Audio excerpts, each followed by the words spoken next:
If you're someone who enjoys listening to me for whatever godforsaken reason you would, but you feel like I've gotten a bit too long with some of my videos, then this shall be a great breath of fresh air, because I'll be damned if this thing lasts more than 5-6 minutes tops. And that's because I don't really have much to talk about with Spider-Man Homecoming. It's majoritively a fine film. There's almost nothing offensively bad about it. There's also almost nothing particularly great or noteworthy about it. 90% of this film is just fine. The action's fine, the special effects are fine, the cinematography's fine, the movie, doesn't look bland as shit, which is another positive. Everybody in it does, a good job. Nothing that's gonna set the world on fire, and nothing you're probably gonna even remember like 5 minutes after watching the movie, but also nothing that's gonna stick out in your mind. Like I said, for the most part, really there are only two things noteworthy to talk about in this movie, and those are Keaton as the Vulture and that Marvel trend that I am gonna probably spend more time talking about than the rest of the film itself. But yeah, Vulture is pretty damn good. Keaton acts the shit out of the role. He doesn't have a super big amount of screen time, but the movie treats him with a great amount of straightness. The movie never really undermines the character for a cheap gag, and that's always really, really good. And like I said, they have Michael Keaton on here, and he does actually have some material to work with to add gravity to the Vulture. I do think he's already kind of overrated. A lot of people are calling him like the best Marvel villain outside the Netflix stuff, but that's such a low bar. I guess it's true, but like I said, it's such a low fucking bar because most of the MCU movie bad guys are so horrendously forgettable and nothing at all whatsoever that I guess it makes sense that he would be called the best one outside of the Netflix stuff. But even then, Alexander Pierce from Winter Soldier, I still think is a much more better written, and I would even say better acted character than the Vulture does. Like, yeah, Alexander Pierce doesn't have like a Vulture cybernetic suit, and he doesn't,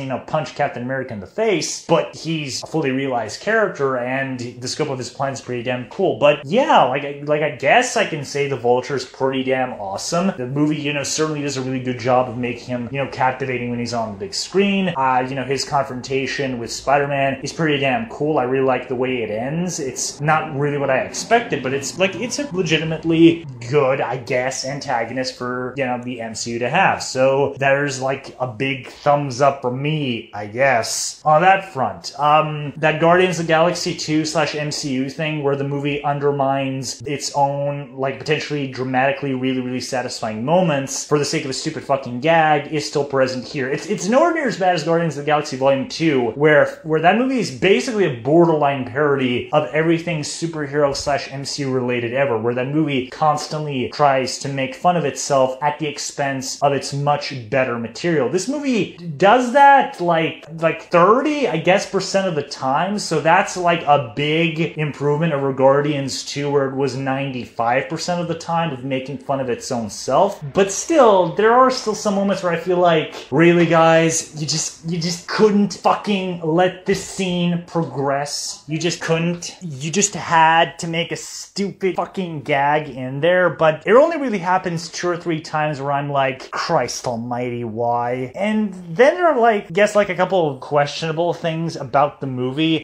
Tony Stark, once again, nobody knows how to write Tony Stark anymore. There's some scenes in here where Tony is like a legitimately mature person, which makes sense after everything that's happened, but then he does certain other things that are just kind of down for a joke. It then make him look like a total moron, and just kind of reinforce my earlier statement where nobody knows what the fuck to do with Tony Stark in this universe anymore. Like, he is a grossly inconsistent character is what I'm trying to say. So yeah, those are my thoughts for Spider-Man Homecoming. The score is fine, I guess. Like I said, the action set pieces are fine. It does some cool subversive stuff. There's one thing that does have me interested in a sequel, and it's something this movie has in common with Man of Steel. It's something that I really, really love about Man of Steel, even to this very day, even if my opinion on that movie has overall kind of soured. It does a Man of Steel thing that I really, really like, and I can't wait to see the sequel just to see what they're gonna do with that whole dynamic thanks to the Man of Steel thing. I don't want to say what it is, but it's legitimately really cool and interesting, and I want to see how it's gonna go because it's kind of never really been done in anything Spider-Man related as far as I know. I'm not a fan of Spider-Man, and I haven't,